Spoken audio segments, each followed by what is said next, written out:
And with entering notification. You know, a dream is like a river, ever changing as it flows.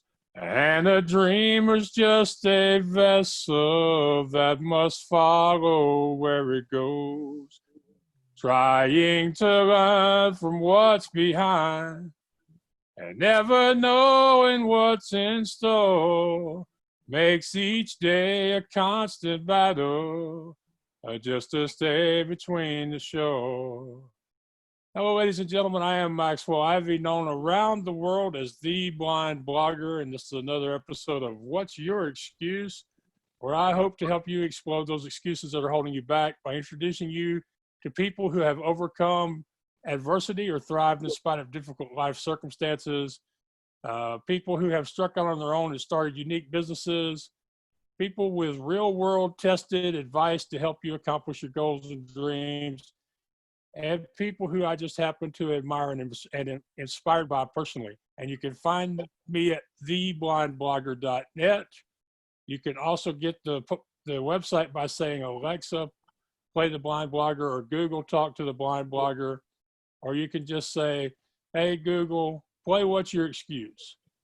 So do hope that y'all want to enjoy another great interview today. Before I do that, I do have to mention my sponsor. I'm very, very happy and proud and honored and blessed because Chip Edwards is a good friend. He provides a great service helping people create their brand for the voice speaking or voice speakers generation so that people can find you on Alexa and Google. But the most important thing he likes to remind me of is that you have a brand and you want to protect that brand. And if you don't claim your brand on these wireless speakers like Alexa and Google, somebody else can, and then they will determine what content people that are your followers and fans will receive. They'll control the communication, and none of us want that. It will result in people mistakenly getting somebody else's content when they try to find yours, or you having to pick a name that you don't like and it's hard to communicate to people so that you can tell them how to find you on these speakers. And these things are everywhere. So if you're not on them, you're missing a huge audience. You can find him at createmyvoice.com. You can say, Alexa, play Create My Voice, or Google Talk to Create My Voice.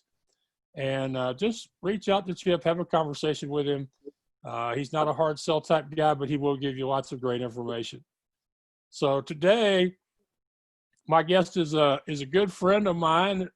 I've known her for several years. I've been on her podcast a couple of times. Have friends who've been on her radio show, Excuse Me, Life, Love, and Living.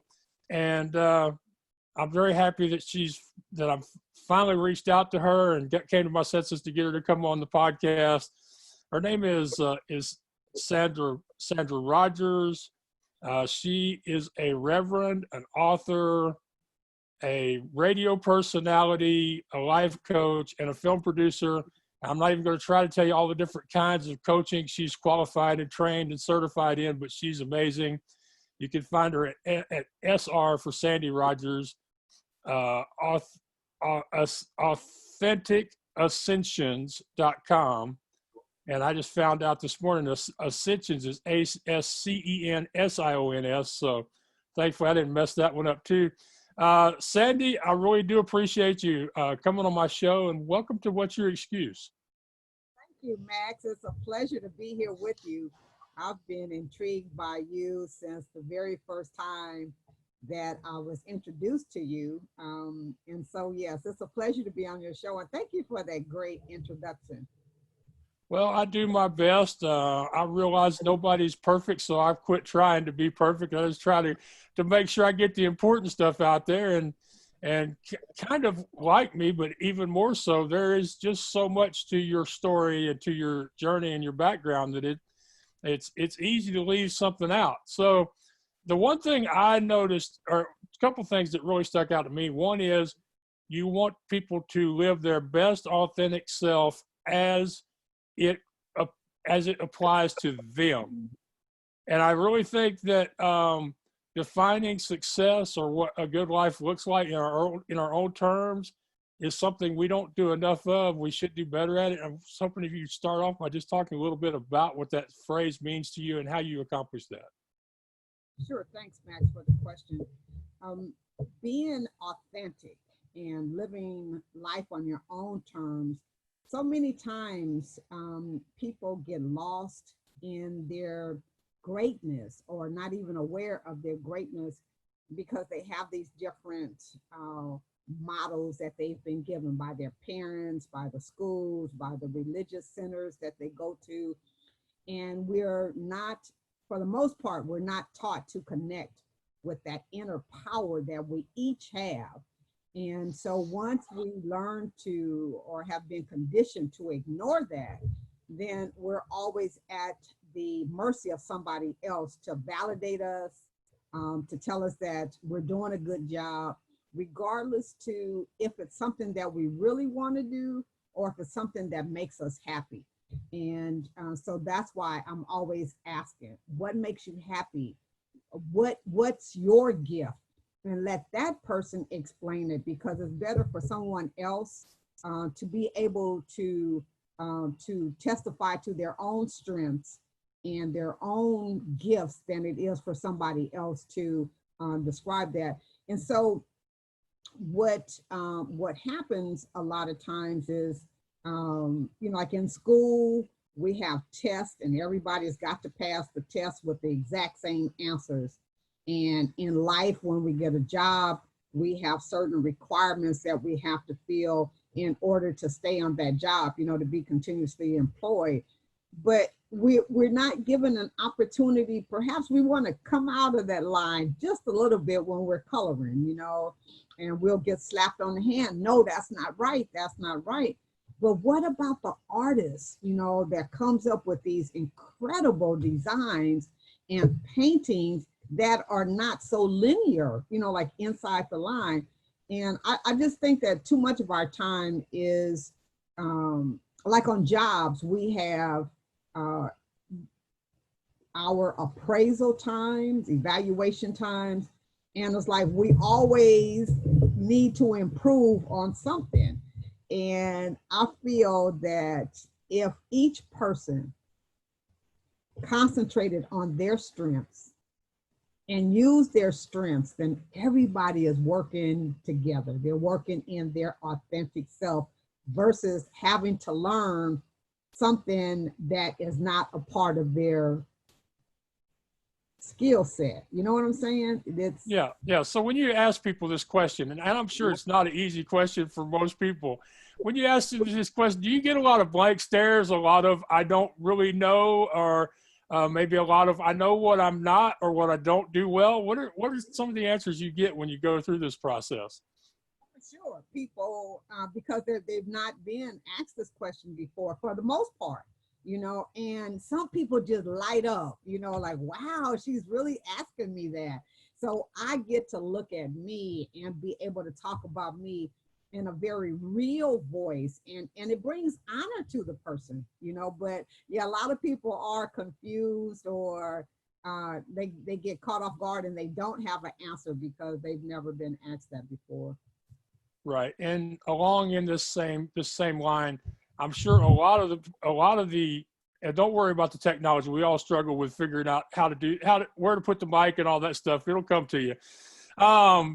Just so y'all know, this is Sandy is kind of new to Zoom and to using her tablet for this stuff. So y'all just bear with us a little while she gets comfortable. I'm sure that she'll find a good spot for that mic, but I can hear you clearly. I can understand everything you're saying. I'm sure everybody else will too, Sandy, because you come from such a heart-centered place. So do you also get a lot of people whose answer is basically they want to do what the Kardashians do, or what Oprah did? Is there a lot of I want to do what the people I see on TV doing? No, not necessarily, because that's that make-believe world. So if you're living by someone else's standards, then those may be your answers. But when you're living out of your authentic self, then you're not going to come up with wanting to be like somebody else. You want to be your best person. And so the comparison to the Kardashians or to Oprah or to anybody else, you know, the ball players and things like that. That's only because we not living up to our authentic selves. We're living in a make-believe world. And so that's what wanting to be like somebody else, that's what that's all about, you know, mimicking somebody else. All right. Now, I want to give you a chance to tell people a little bit about your personal journey, how you got to be the woman you are now.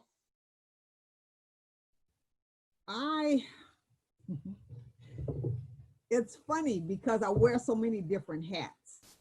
I actually gave myself permission to not stay in one lane, so to speak, as I was growing up. So I remember in high school, well, let's go back a little bit earlier than that. So like in elementary school, I always wanted to play football and baseball with my brothers and their friends. I was a tomboy, and I enjoyed sports. I excelled at sports, and they would let me play, right? But then on the other hand, I like to dig in the dirt and play in the dirt. And I had a very fabulous business where I made mud pies.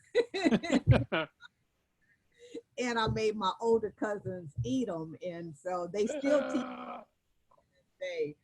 But as I was coming up, and then in junior high school, or middle school is what they call it now, playing baseball or softball, I actually was sliding into second base, and my leg went one way and my body went the other, and so I tore up my knee.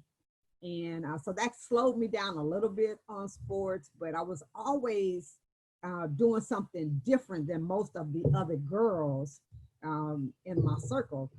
And so when I got to high school, back then, girls were supposed to take typing because all girls were expected to be secretaries.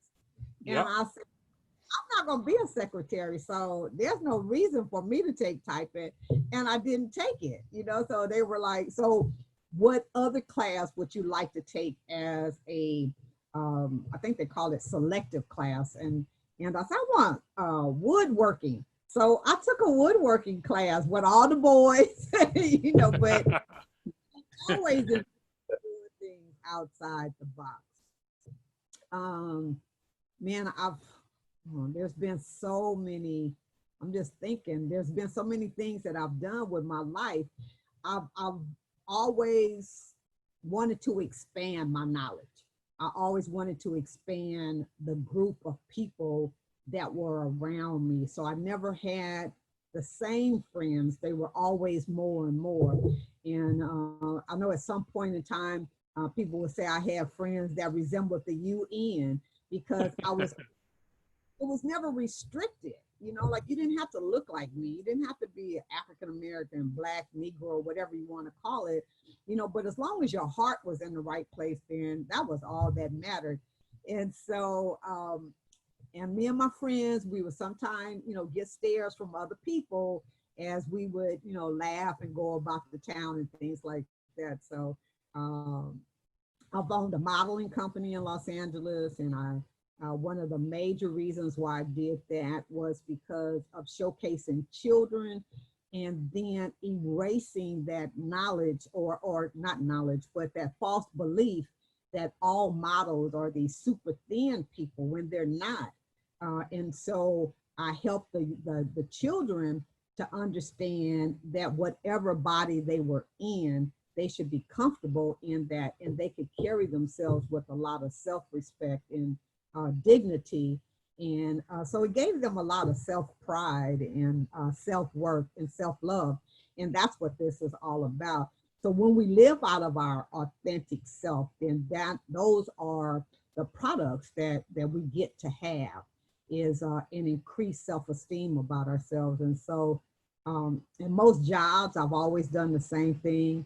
I go in and I'm always wanting to learn about the person.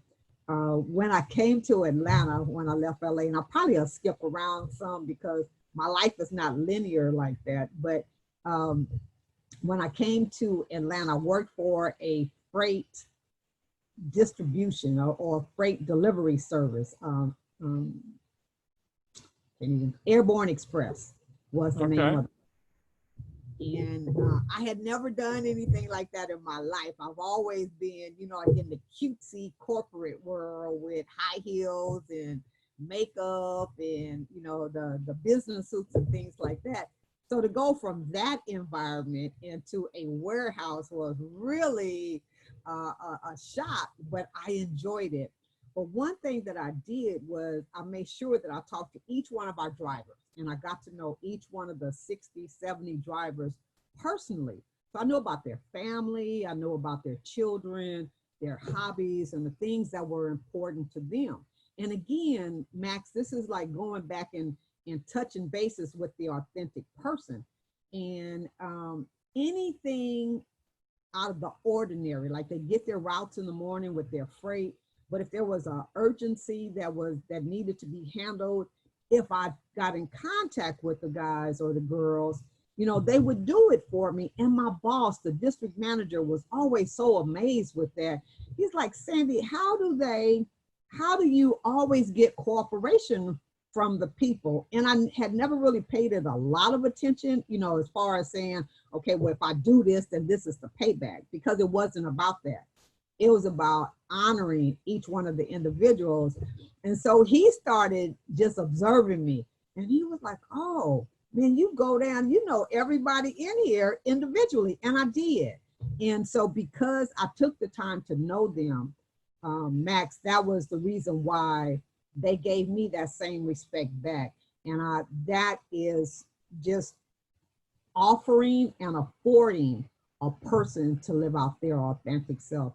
Because only they drove for Airborne Express, they delivered freight for Airborne Express, but that wasn't who they were. Friday, 11:20 a.m. That is so true. Way too often we think the job somebody does is who they are. And it seems like this COVID crisis that we're suffering through is causing people to meet some of their neighbors and some of the people that provide services to them and get to know them in a more authentic way than they ever would have.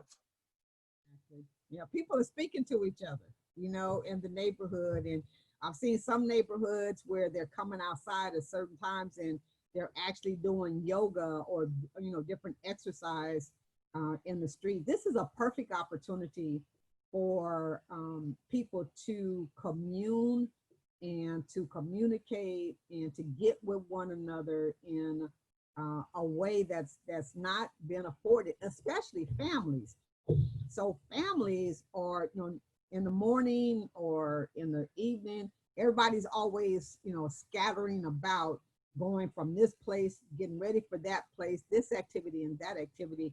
So for families to have the time to sit down together and to be able to work and do school at the same time, or just to have conversations is so necessary, but unusual in most households where it's, you know, busy. We got to get this done. We got to get that done. So it's a great time. And as long as we take care of ourselves, so the wellness part of the work that I do is very sentimental for me, because I do it a lot in honor of both my mother and my sister, who are no longer with us here in the physical world. But my mom, back in the 70s, in the 1970s, she was so ahead of her time with the 6th grade education that she had. And she would tell us that we should not take prescription medicines because we weren't aware. We didn't know for sure what the ingredients were in the chemicals that were making up the different prescriptions. So she always carried a herb book with her. and she would ask a person what their symptoms were, and she'd look it up in the book, and she'd say, well, try this herb because it'll do this to help you with your condition. And this is made, and she'd say, you know, this is what's natural. This is what the creator has given us to handle these different health problems that we can encounter. And so some of us listened, some didn't, some thought she was crazy and didn't know what she was talking about, because after all, you know, the doctors go to school for all these years and they have their white coats and they've got the initials behind their names and, you know, and like that. And so a lot of people did not listen to her and did not take her advice. I was one of them, actually. And I was diagnosed with ulcers back in the mid 70s, maybe late 70s. And there was this brand new pill that came out on the market called Tagamet. And my doctor, rest his soul, Dr. Hershey, prescribed the pill. He was so excited about being able to offer me this newest advancement in medicine. And I took these pills, Mac. I took them like he told me for years and years, until one day I was on my way to work and I looked down at my skin. The pores were like, there was something strange coming out of my skin, and I was throwing up and I had diarrhea and I was just really sick. But I cleaned myself up because I was very studious when it came to going to work. I didn't miss a day. And I got to work and I got worse, and it got worse and it got worse. So I was finally taken by ambulance to the hospital, and they had no idea what was going on with my body. And so I did upper GIs, I did lower GIs, they did x-rays, they did every kind of test that they could think of, and nothing changed. I was still, my skin was oozing this strange liquid form, and I still had the diarrhea and I had the vomiting. And the internist came in and he said, so I need to understand what medicines you're taking. I'm like, I'm only taking one, and I've been taking it for years, and I'm taking it for my ulcers. So he walked out the room and he came back and he said, well, I have a copy of your x-rays and it doesn't show that you have an ulcer. I like, see there? See, it worked. That really worked. Like the doctor said. He's like, no, ma'am. He said, once you have an ulcer, it will always show on your x-rays. So what I'm telling you is you were misdiagnosed and you have poisoned your own body with the medicines that you took. That was what I was suffering with that no one could figure out. And then I remember back to my mom, right? And the things that she was telling us about, you know, don't get hooked on these pills because we don't know what's in them. My sister was diagnosed with a condition, I want to say asthma or diabetes. It was like a juvenile type of illness. And the doctors prescribed her prednisone, a steroid.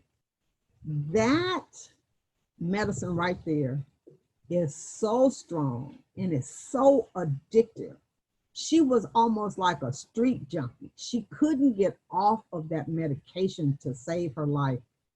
They would take her off and she would start having withdrawal symptoms, and you know, she just had to have it. And so they would put her right back on it. This went on and on and on and on for years. Her body, her organs started shutting down, her liver, her kidneys. She had breast cancer. She had a heart attack because all of this medication, these steroids, was causing all of these adverse situations internally for her. And it got to a place where she was taking, you know, the big gallon plastic bags that we use to store food, or to store, like if you get a big box of cereal or something like that, you would divide it up in. But she had like 4 bags like that full of pills that she was taking. And it was just amazing to me, like, how do you keep up with it? Why do they keep giving you pills? What are all of those pills for? So when she started separating them out, you know, she had like 6 or 7 for blood pressure and 4 or 5 over here for cholesterol and something over here, you know, to take for this. And I was like, man, you've got to come off of some of all of these pills and things. This cannot be good. What all the pills did eventually on the inside of her body was cause her to be chronically constipated. And so when you're not eliminating what you're taking in, then you're poisoning your own system. And she died in 2010. And as a result of that, I said, well, you know what? I've got to learn more. I've got to be able to provide more information to people, because our bodies are designed by the Creator to heal themselves. Our bodies are divine.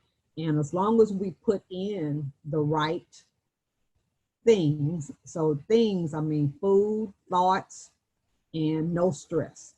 So when you're taking control of your life, when you're taking control of the things that you're using to give you more life, like living foods, fresh fruits and vegetables, things that are alive, not dead, fresh air, you're going outside, you're getting sunshine, and being happy and having positive thoughts, then you have longer life. And so I've dedicated a great deal of the last 10 years. My sister's been dead for 10 years now. So the last 10 years of my life, I've been heavily dedicated to learning as much as I can about natural healing. Right. Well, I appreciate you sharing all those stories with us. And it sounds like you would be in agreement with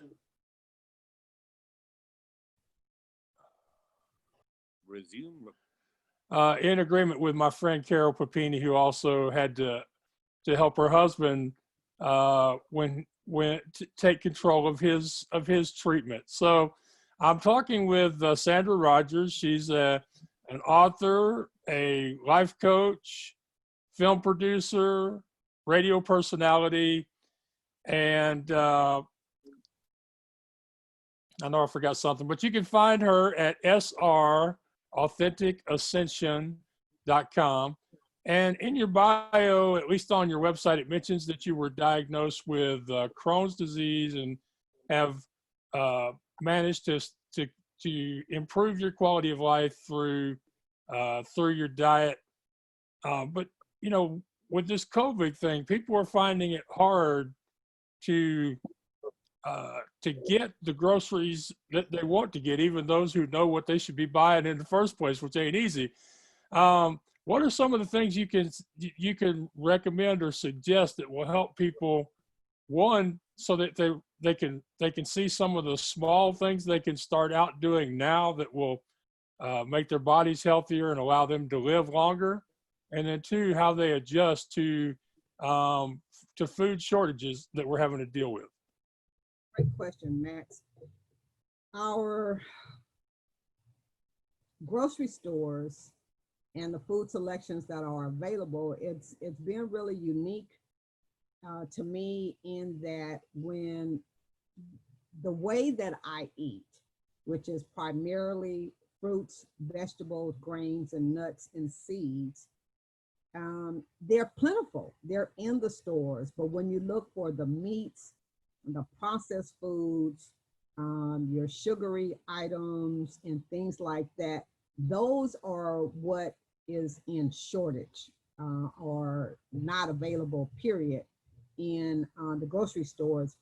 And so our bodies, the Crohn's you mentioned, they said it's chronic, that I would die from it. They would either have to begin injecting me with steroids into my abdomen, or I would have to stay on these pills. I was able to reverse that completely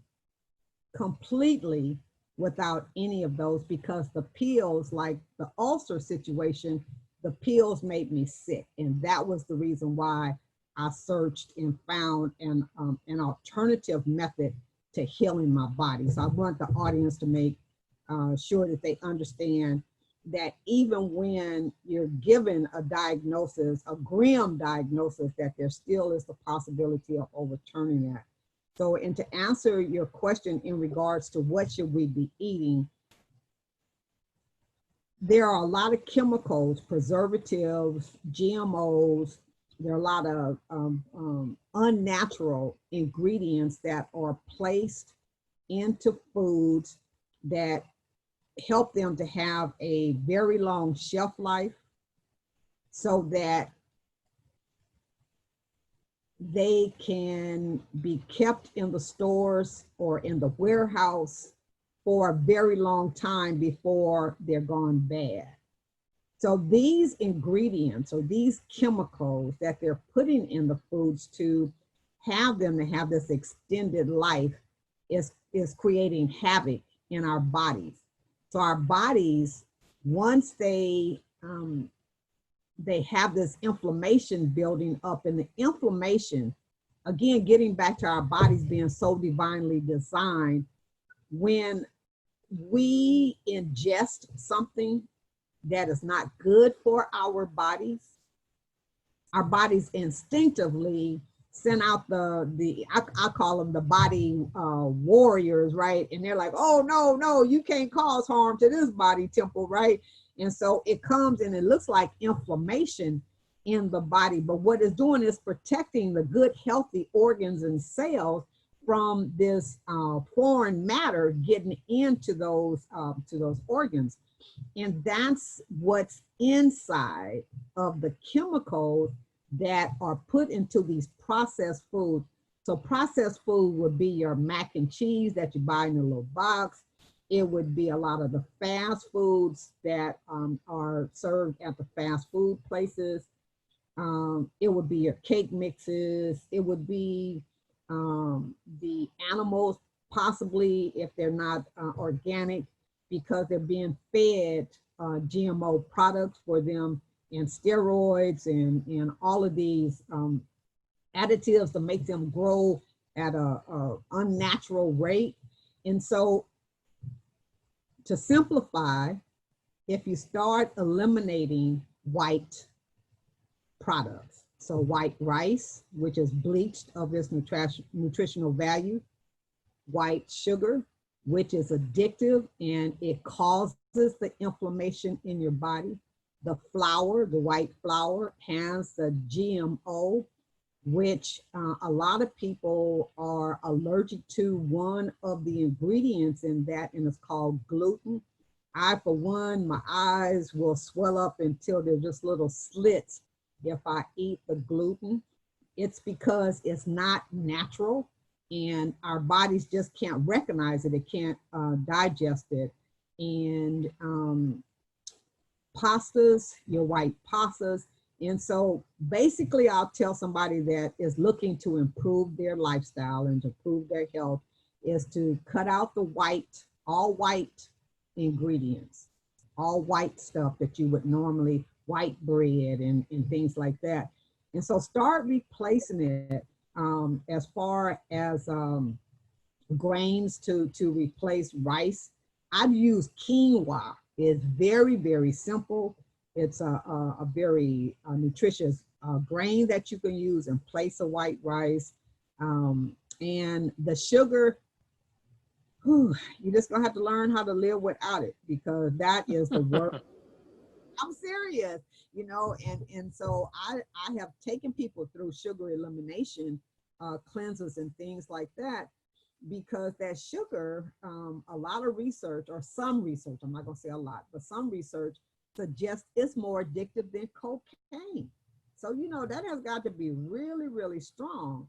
And some of the food processors or food manufacturing plants, they've done studies on our bodies. So they know what ingredients or what mixtures with the salt and the grease and the oil and whatever they mix together, what will make us go back and grab some more and get some more. and to make us addictive. And they call those ingredients excitotoxins. So they already know. I've got a library of books that, that I've been reading and studying on this. It's a science in the food manufacturers. Some are formerly the cigarette manufacturing people from back in the day that were telling you cigarettes were good for you. And they had all the actors and actresses smoking them, the doctors and things like that. Those people turned around and then went into the food manufacturing business, and they're doing the same thing. They're telling us that all of this stuff that's on the shelves are good for us, and it's not. Right. And for my listeners, the reason we're talking about this is because one thing I learned throughout my journey is that if you are physically unhealthy, if you're sick, you cannot accomplish the goals and dreams that you have for yourself. I didn't really get started on my journey until I treated my sleep apnea, and then eventually with some help from a psychologist decided to have gastric surgery. And even now, I still have to go through a lot of the same things that you're talking about when it comes to making good choices. But we're in COVID. People are isolated. They're scared. This is not an easy time for people to be eliminating the white stuff from their diet. So do you have anything you can say to help people focus on the health benefit and not so much on the stress that causes them to want to buy the comfort food? Oh, great question. Great question. What I would offer in the form of a suggestion would be, they've proven people with compromised immune systems, and that's what the white stuff does. It compromises your immune system. So when you can increase the performance of your immune system, when you can strengthen your immune system, those are the stories of the ones that are being able to come out of this COVID-19 and be able to talk about it. But the ones that are not surviving are the ones that have compromised immune system. So you want to do the best that you can to strengthen your body, because it's not a death sentence unless you're not taking care of your precious body. So what you're saying is that other than social isolation, other than wearing your mask, the next best thing you can do to fight COVID is to eat your green vegetables and raw fruits. That would be the first, before the mask and the social. But you get my point. You a little bit there. But yes, I mean that would be your point, that this is as much a part of your defense against the virus as the masks and the social isolation. That if you really want to survive this, you need to be changing your diet and increasing the amount of the healthy foods you take in. Yes, sir. Your body will love you for it. And it's not that it takes forever.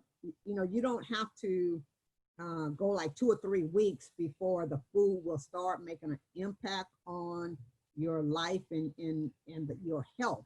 I was an instructor for a while at a situation at a business here in Atlanta called Living Foods Institute, where the founder, Brenda Cobb, reversed ovarian cancer and breast cancer with foods. And she based her program in conjunction with some of the principles that Ann Wigmore used back in the early 1900s. And so I saw people come in, and as soon as they began eating fresh food and drinking clean water, their health was immediately improving. So it's not going to take you forever. And within 10 days, which is the normal program that was being run over at Living Foods Institute, the people were able to throw away their insulin and the pills, and they come in on crutches or the walkers, and they're able to walk and stand up straight and walk out. And so it's immediate. The benefit your body gets is immediate. All right, now let's talk about one other thing that I know that you're a big proponent of, because I've already heard you mention it a few times. Our mental attitude, how we approach the situations that we find ourselves in, can be as much a part of whether we succeed or fail as the actual steps we take. So talk a little bit about mindset and how you manage to get to and stay to being such a positive person, that like what people are seeing here today. We always have a choice. We always have a choice. So you can smile and look at the brighter side, or you can choose the other road. And I choose the lighter road because I understand, and I've seen it, how people can use this positive approach to life, and they can reverse certain illnesses. So our cells are intelligent, and they respond to happiness, to that higher vibration and that higher consciousness. So when you're having positive thoughts, when you're laughing, when you're smiling, when you're looking at a comedy on TV, Laurel and Hardy or something, you know, like you get a chance to laugh, then your cells get this like extra burst of energy, and they become more and more stronger, more and more. And so as you're living life lighter, then your body has an opportunity to heal itself. The negativity, I've gone down that rabbit hole a couple of times, and I tell you, it took me so long to come out of it. And so my suggestion with that would be, turn the television off, turn the news off, go outside in your backyard or close to your property, get some sunshine. Just go out there and let the sun beat on your body, and you'll be so amazed with the benefits that you're going to receive from that. And stop, like, go on little respites of time where you're not talking about the bad effects of what's going on, and you know, you're not reliving all the death and the woes and the statistics of what's going on. My choice is, this too shall pass. And so in that, you've got to have a life on the other side. Don't get swallowed up. Get a new hobby. Do something that you've never had time to do before. Personally, I love being in the dirt. Like I told you before, when I was young, well, I'm a master gardener now, and there is nothing like growing your own food. You can grow it in containers if you live in an apartment. If you have a windowsill, you've got windows, you can grow food inside, you can grow food outside. There are community gardens all over the state. Here in Georgia, I would imagine they are the same in other states as well. Get you a group of people together. I know we have them in California, that's where I'm from. And so start growing your own food. I know a friend of mine has a movement. She calls it the Smile Club. And so she gathers a group of people every week, once a week, they come together and they sit and they talk about all the good that's in their life. So they're multiplying, you know, they're multiplying the good that they experience. Right. So going out of your way to seek the positive, surrounding themselves, even if it's virtually, with other positive people, and ignoring the news stuff. I tell you, it's getting hard for people to ignore the news.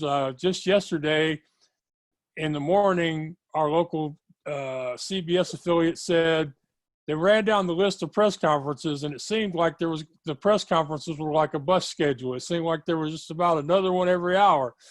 So sometimes it does come down to just turning the TV off, or maybe blocking some of the news channels and watching something funny. I know every once in a while I post online, if things get too bad, don't forget there are still cartoons on your cable channel somewhere.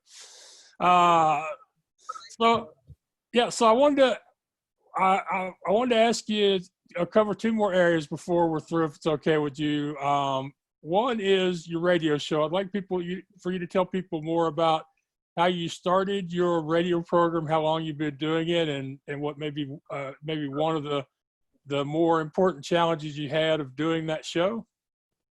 Thank you, Max. Yes. The most important challenge I had was getting over myself, my fear. And it took me a while to even be able to acknowledge that that was the reason that I had put it off. My nephew had encouraged me about 10 years ago to do a radio show because he thought I had the right personality and the right energy to do something like that. So I got an account on Blog Talk Radio and I set it up in 2010 or 09, one of the two. But I didn't do anything with it. So every now and then, maybe once a year or so, he'll be like, well, Auntie, how you doing with that radio show? And I'm like, I'm good, right? And then this individual, Mark Pace, Mark, I hope you don't mind, but he was working for this online radio company, and he reached out to me and he said, you've been recommended to me because you're an author to host your own radio program. And I was like, oh my God, what? You know, and so such a compliment that I sat and I created a whole year worth of shows. The guests, the subject matter, what we would cover. And I found that I really enjoyed that. The situation that prevented me from going on with the company that Mark represented was I couldn't come up or didn't come up with the sponsorship money. And so, but you know, it was all uplifting for me. I enjoyed the whole process. And I was visiting with my nephew and we talked about the radio program again. So I was like, well, dang, I got it all laid out already. You know, I could at least do 12 shows because I had already talked to those people because I was going to do one show a month initially with Mark. And so I had 12 shows already lined up, the topics and the guests. So I'm like, well, okay, well, let's start and let's see. But I tell you, Max, this has been one of the best things that I've ever done. I so much appreciate it. So it's called Life, Love, and Wellness.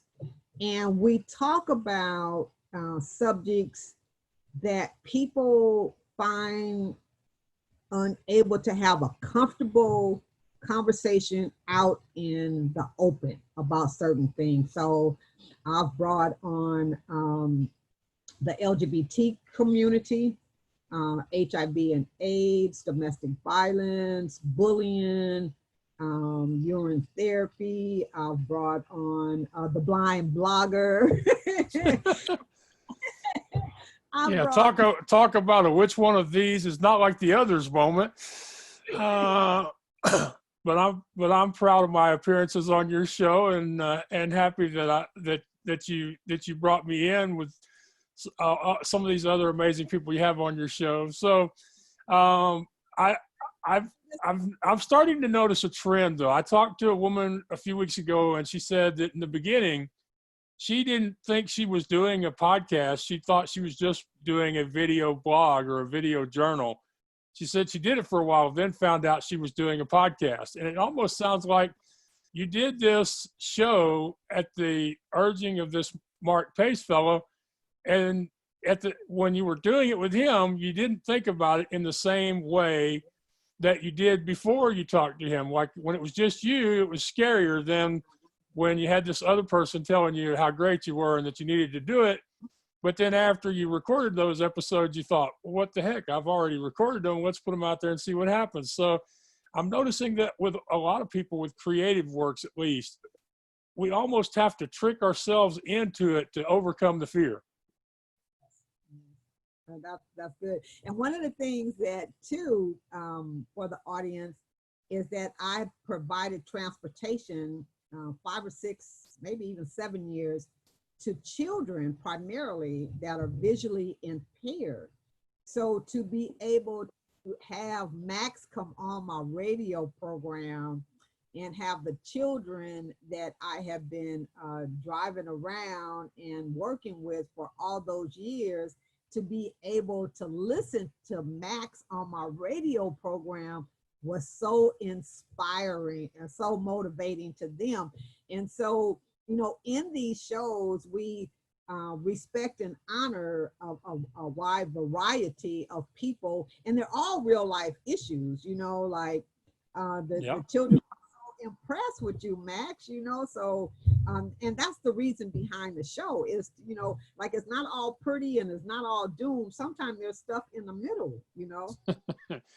Yeah, well, it's one of the goals I have for What's Your Excuse is once this COVID is over, I want to get out and do some in-person shows, and hopefully we can work it where I can come to Atlanta and we can feature some of these kids that you've been working with over the last 6 or 7 years and tell some of their stories and see if together me and them can't inspire a whole bunch of new people. So that's something I really would look forward to doing. Hopefully this stuff gets behind us pretty quick so we can do, you know, crazy stuff like that. Awesome. Yes. Yes. Yeah. Okay. So the one last thing I wanted to ask you about is, and I'm kind of known for this, I often ask questions of my guests because I'm looking for answers to questions of my own.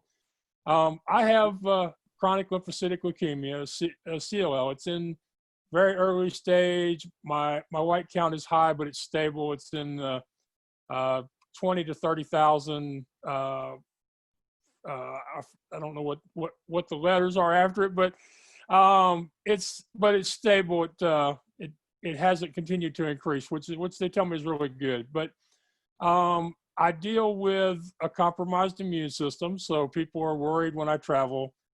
It also means sometimes I have inflammation and fatigue. So have you learned anything from your study of food other than sugar is bad that you can tell me as far as helping with fatigue so I can do more work and help more people? Excellent question. I actually have done some work with the blood, study on the blood as well, with helping my mom handle some blood issues that she blood thinning and like that. So let me send you information. Again, it gets back to the foods that you're eating, making sure that you're drinking sufficient water to wash toxins out of your body. And the immune system is that protective army, so to speak, of soldiers that their main and only duty is to protect your body. So whatever you're eating is not agreeing with your body temple. And so that's why they had to come out and they have to be fighting. And that's why your immune system is compromised. So you, as comfortably as you can, and start increasing the amount of live foods, which would be your fruits and your vegetables. Start introducing those into your diets and cutting back on some of the other things. It's simple. It's not complicated. And once you start doing that and getting more sun and getting more exercise, you'll find that your health will start to turn around. But I'll send you some information. Vitamin K is good for the blood. And so I can send you a list of those foods that would give you a good supply of the different vitamins. But vitamin D is excellent as well, because most of our bodies are deficient with that vitamin D, and you can only get that from the sun unless you take a supplement. Right. Okay, well, Sandra, I've really enjoyed getting to talk with you again. It's been a long time since the last time I was on your show. You've shared a lot of good stuff with my audience here today. You just may be repeating something you just said, but I always like to ask my guests if there's one thing you want people to remember from everything you've said today, what would that one most important thing be? We all have a choice. You can choose to be healthy or otherwise. Staying healthy, being well is an everyday meal to meal experience. Going outside, getting sun, increasing your longevity and your resistance to contracting any type of foreign matter that will not do your body good. It's a choice and it's in your hand and you can do it. I know you can. You got the power, and our bodies were so skillfully designed that they heal themselves automatically. Team Teachable. All right. Well, Checking I really appreciate you coming on the show and sharing so much of this with my audience. And hopefully they're going to listen to you, and their bodies are going to be healthier, and they're going to live longer and accomplish more. So thank you. I really do appreciate this. I appreciate the opportunity to be on your show. I feel so, I'm arrived now. Press record meeting information. All right. So once again, we had a great conversation with a good friend of mine and a friend of the show, Sandy Rodgers.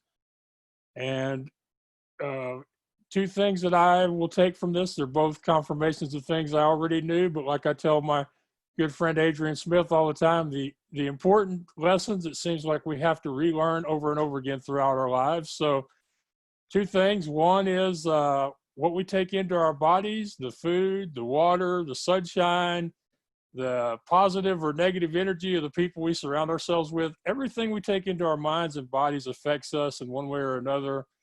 It can cause us to be physically ill, and it can definitely keep us from having the energy and the positive mindset or positive image of ourselves to accomplish our goals. So hopefully we'll all make this a goal of ours to drink more water and to take in more fresh fruits and vegetables, and to use that newfound energy to accomplish some new goals. And then, of course, the other thing she talked about is that we have a choice, and the choice applies to your diet, your exercise, but it also applies to how you want to feel. Do you want to feel like you're trapped in your house, or you want to feel like you're empowered? You want to feel like, hey, this is an opportunity to connect with my family, or to start a new hobby, or to find a new passion?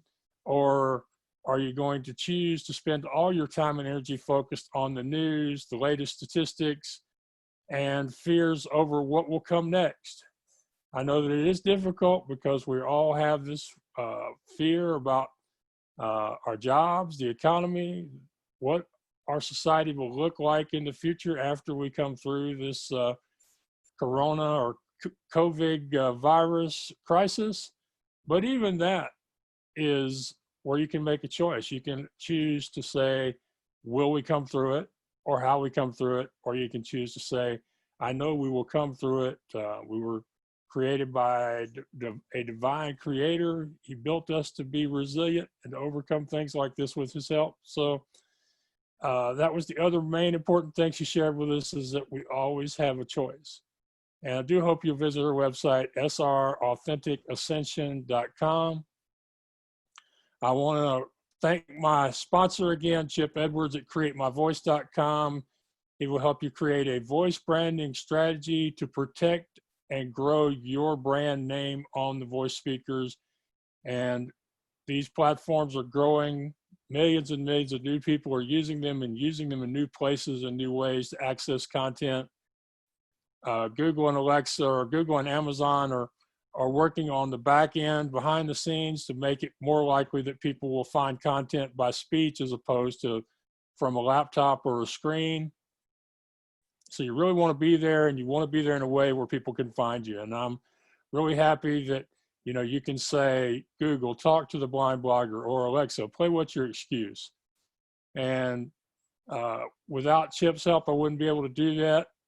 And actually, he even had to remind me, you know, Max, you're not telling people during your podcast to find you on Alexa and Google. So that's another thing.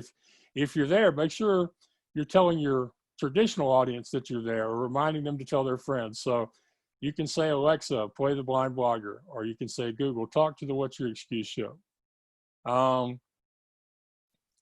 And of course, you can always find me at theblindblogger.net. And I've just started offering a new program. I'm calling it 8 weeks to the next podcast guest rock star.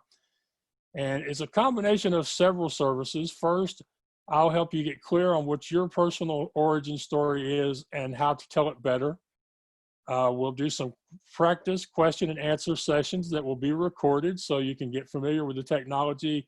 And also you can look back on what you've done before and reference that as you prepare for a future interview.